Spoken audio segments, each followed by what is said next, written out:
دراصل کائنات میں جو کچھ ہم کرتے ہیں اور وہ ضائع تو نہیں ہوتا، اور اگر ہم بے وجہ کسی کو کوئی دکھ تکلیف پہنچاتے ہیں تو اس کی ہمیں ریٹرن ضرور ملتی ہے، اگر معافی مانگ لی جائے اور دوسرا شخص ہمیں معاف کر دے تو ٹھیک، وگرنہ اگر معافی کے بغیر معاملہ چلے تو پھر اس کی ایک نتیجہ ہمیں ضرور اس دنیا میں دیکھنا پڑتا ہے، اور آخرت میں کیا ہوگا وہ پاک پروردگار بہتر جانتا ہے۔ دیکھیے، یہ پارٹیشن سے پہلے کا ایک واقعہ ہے۔ محمد اکرم ایڈوکیٹ اپنے کتاب میں یہ لکھتے ہیں مخفیات میں، پنجاب کے کسی گاؤں کا واقعہ ہے جو نہر کے کنارے تھا۔ وہاں نہر کے کنارے اس ذمہ دار فیملی کے مال مویشی بدے ہوتے تھے، وہاں کچھ چھوٹا موٹا جیسے جنگل ہو جاتا ہے، جھاڑیاں ہو جاتی ہیں، ویسی تھی۔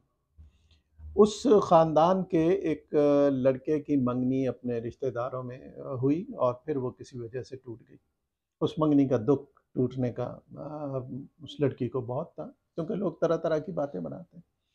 کہتے ہیں وہ لڑکا جس سے منگنی ٹوٹی تھی، وہ ایک بار رات کو وہاں پہرا دینے کے بعد واپس آ رہا تھا، ہاتھ میں ایک لاٹھی تھی جیسی ہوتی ہے۔ جب وہ آیا تو راستے میں اس نے دیکھا کہ ایک کتی ہے اور وہ اپنے بچوں کو دودھ پلا رہی ہے، اور ساتھ ساتھ وہ ہلکی سی آوازیں نکالتی ہے جیسے ہم گھروں میں دیکھتے ہیں مائیں بچوں کے ساتھ ہوتی ہیں۔ تو وہ کتی اسی طرح شفقت کا اظہار کرتی، محبت کا اظہار کر رہی تھی اپنے بچوں کے ساتھ۔ تو یہ جو آیا زمیندار بڑے جوانی اور تیش میں، اور اس نے کہا کہ تم رانجھے کے سامنے آ گئی، تمہیں پتہ نہیں وہ آ رہا ہے، اور وہ اس نے لاٹھی سے اس کے سر پہ ایسے ضرب لگائی۔ وہ کہتے ہیں کہ وہ کتی وہاں مر گئی۔ اب نتیجتاً بچوں کو خوراک نہیں ملی تھی، وہ بھی تڑپ تڑپ کے مر گئے ہوں گے۔ اب قدرت کا انداز دیکھیے کہ ایک لاش تیرتی ہوئی آئی، اور وہ جو چھوٹا سا جنگل تھا، جھاڑیاں جو ان کے مال مویشی کے ساتھ اگا ہوا تھا، وہاں آ کر وہ اٹک گئی۔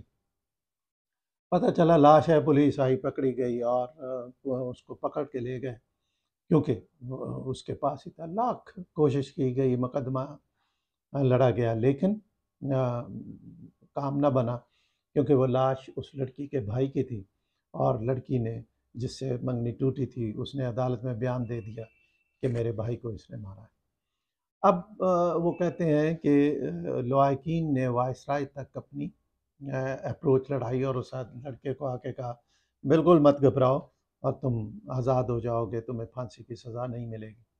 لیکن لڑکے نے کہا نہیں، ایسا نہیں ہوگا، مجھے پھانسی کی سزا ضرور ملے گی، اور اس کی وجہ یہ ہے کہ میں خواب میں دیکھتا ہوں کہ ایک رسی لٹکی ہوئی ہے، اور جیسے میں اسے پکڑنا چاہتا ہوں وہ کتی آ جاتی ہے، اور میرے ہاتھ میں وہ رسی نہیں آتی، تو اس کا مطلب ہے کہ مجھے پھانسی ہوگی۔ لہذا آپ یہ دیکھیے کہ وہ ایک جو جاندار کو بغیر کسی وجہ کے مارا، اس کا بدلہ کس طرح اس کو ملا، اور اس کے جو بچے کے کتی کے جو بچے تھے، پلے تھے، وہ کیسے تڑپ تڑپ کے مر گئے۔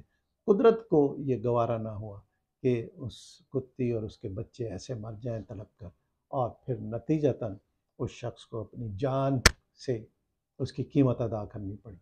لہٰذا اب اس واقعے سے جو ہم سبق سیکھیں، ہمیں ہر بات جو واقعہ ہوتا ہے یا دوسرے کے ساتھ کچھ ہو جاتا ہے، اس سے ہمیں کچھ نہ کچھ نصیحت ضرور حاصل کرنی چاہیے۔ لازمی نہیں ہے کہ ہم خود ہی ایک مشکل میں پھنسیں اور نتیجہ حاصل کریں، بلکہ ہمیں دوسروں کے واقعات سے بھی سبق سیکھ لینا چاہیے، تاکہ ہم وہ غلطی نہ کریں اور مشکلات سے، پریشانیوں سے اس سے بچ سکیں۔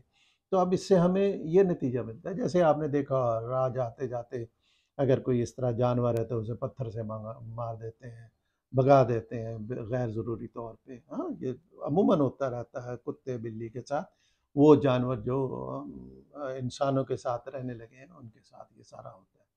یاد رکھو، قدرت کو یہ پسند نہیں ہے کہ ان کو ناجائز تنگ کیا جائے۔ اگر وہ آپ پر حملہ آور ہیں، نقصان پہنچانے کے در پہ ہیں، تو پھر ایک جوابی کارروائی کی جا سکتی ہے۔ اگر ایسا نہیں ہے تو پھر اگر ان کے ساتھ زیادتی کی گئی، انہیں مارا گیا، جان سے مار دیا گیا، یا انہیں تنگ کیا گیا، تو پھر یاد رکھیے کہ خمیازہ بھگتنا ہی پڑے گا۔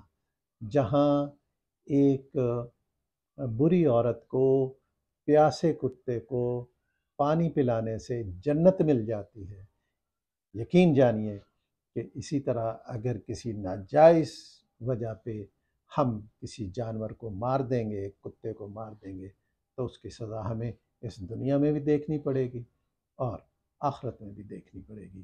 اللہ تعالی ہمیں اس طرح کی فضول حرکتوں سے بچائے۔ آمین ثم آمین۔